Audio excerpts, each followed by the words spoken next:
কেন্দ্রে সরকার গঠন করার ক্ষেত্রে শরিক দলগুলির প্রতি এই বিজেপির নির্ভরশীলতা শরিক দলগুলির বার্গেনিং পাওয়ার তৈরি করেছে। বিজেপি বেকায়দায় বুঝে ইতিমধ্যেই নিজেদের দাবি দাওয়া জানাতে শুরু করেছে শরিক দলগুলি।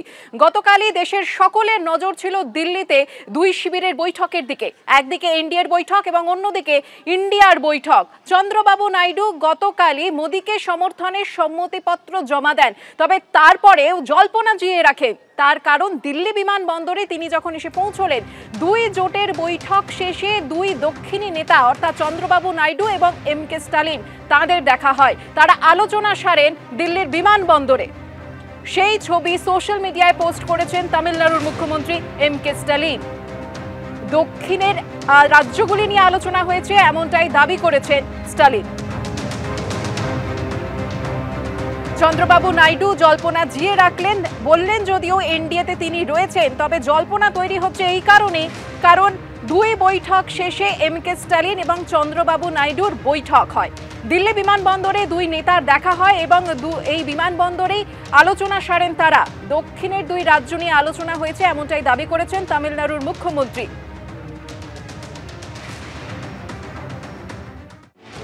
নয় নীতিশ, নয় নাইডু, আর নয় নির্ভরতা। যে নরেন্দ্র মোদী আত্মনির্ভরতার স্লোগান তুলেছিলেন, সেই তিনিই আজ সরকার গঠনের জন্য পরনির্ভর। এনডিএর 400 পার কিংবা বিজেপির 370 ছোঁয়ার মাইলস্টোন বহুদূর। লোকসভার ম্যাজিক ফিগার 272 থেকেও অনেক দূরে থেমে গেছে নরেন্দ্র মোদীর রথ। ফলে সরকার গঠনের জন্য শরিকদের ওপরে ভরসা করতে হচ্ছে তাঁকে। ভোটের প্রচারে তার ভাষণ জুড়ে থাকত শুধু নিজের নাম, মোদি কি গ্যারান্টি হ্যায়। কিন্তু ভোটের ফল বেরোতেই নরেন্দ্র মোদী যখন বুঝতে পেরেছেন একদলীয় শাসন আর চলবে না, তখন থেকে তার মুখে বারবার নীতিশ কুমার এবং চন্দ্রবাবু নাইডুর নাম। आंध्र प्रदेश में चंद्रबाबू नायडू जी के नेतृत्व में एनडीए ने शानदार प्रदर्शन किया है। बिहार में नीतीश बाबू के नेतृत्व में भी एनडीए ने शानदार प्रदर्शन किया है। বুধবার এনডিএর বৈঠকেও নরেন্দ্র মোদী একেবারে পাশে বসালেন চন্দ্রবাবু নাইডুকে, তার পাশে নীতিশ কুমার।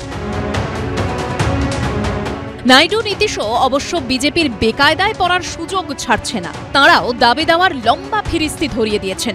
সূত্রের দাবি, চন্দ্রবাবু নাইডুর দল টিডিপি স্পিকারের পদ এবং অর্থমন্ত্রক, গ্রামোন্নয়ন মন্ত্রক, স্বাস্থ্য মন্ত্রক, শিক্ষা মন্ত্রক, আবাসন ও নগরোন্নয়ন মন্ত্রক, কৃষি মন্ত্রক, জলশক্তি মন্ত্রক, তথ্য প্রযুক্তি এবং যোগাযোগ মন্ত্রক, সড়ক পরিবহন মন্ত্রকের মতো 5 থেকে 6টি ক্যাবিনেট মন্ত্রী ও প্রতিমন্ত্রীর পদ চেয়েছে। নীতিশ কুমারও 3 জন ক্যাবিনেট মন্ত্রীর পদ এবং বিহারের জন্য বিশেষ রাজ্যের তকমা দাবি করেছেন। 2014 এবং 2019 সালে একক সংখ্যাগরিষ্ঠতার জোরে নরেন্দ্র মোদী যে একাধিপত্য দেখিয়েছে, সেই সুযোগ এবার নেই। তাই এনডিএর অন্যান্য শরিক দলও বিজেপির কাছে দাবির তালিকা ধরিয়ে দিয়েছে। সূত্রের দাবি, জিতন রাম মাঝির হাম একটি ক্যাবিনেট মন্ত্রক চেয়েছে। এলজেপির চিরাগ পাসওয়ান একটি ক্যাবিনেট মন্ত্রকের পাশাপাশি 2 জন প্রতিমন্ত্রীর পদ চেয়েছেন। শিবসেনার একনাথ শিন্ডে একজন পূর্ণমন্ত্রী ও 2 জন প্রতিমন্ত্রী চেয়েছেন। আর এই সুযোগে বিজেপিকে কটাক্ষ করতে ছাড়ছে না বিরোধীরা। এখন তাকে পায়ে ধরতে হচ্ছে টিডিপি আর পায়ে ধরতে হচ্ছে নীতিশ, বাট এদের আমি খুব ভালো করে চিনি। সরকার গঠনের ম্যাজিক ফিগার 272, বিজেপি পেয়েছে 240টি আসন, অর্থাৎ ম্যাজিক ফিগার থেকে 32টি কম। আর চন্দ্রবাবু নাইডু এবং নীতিশ কুমার মিলিতভাবে পেয়েছেন 28টি আসন। ফলে সরকার গঠন করতে হলে এই দুজনকে ছাড়া নরেন্দ্র মোদীর গতি নেই।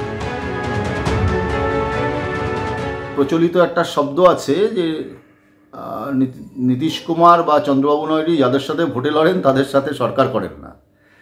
এখন এই সরকার সমর্থন আপাতত দিয়েছেন, কিন্তু কতদিন তাদের রাজনৈতিক চাহিদা দেনা পাওনার ব্যাপারে সঠিক থাকবেন, আর কতদিন সেই প্রতিশ্রুতি পূর্ণ হবে, আর কতদিন তিনি এনডিএতে থাকবেন, এটা ওই পদ্মপাতার ওপরে ভোরের শিশিরের মতো। মানে দিনের আলো যত পরিষ্কার হবে তত শিশিরের জল শুকিয়ে যাবে। অম্লমধুর সম্পর্ক নিয়ে রাজনীতি চলে, ছোট ছোট কথা, ছোট ছোট ব্যথা, বিরহ, প্রেম, এসব থাকবে রাজনীতিতে, নাহলে রাজনীতির রং কোথায় থাকবে। চন্দ্রবাবু নাইডু এবং নীতিশ কুমার দুজনই এনডিএর শরিক, কিন্তু দুজনেরই এনডিএ ছেড়ে যাওয়ার রেকর্ড আছে।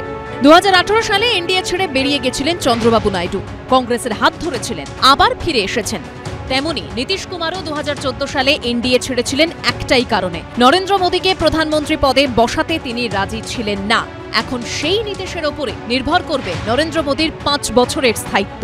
বিজেন্দ্র সিংহ, কৃষ্ণেন্দু অধিকারী ও ঝিলম করঞ্জাইয়ের রিপোর্ট, এবিপি আনন্দ।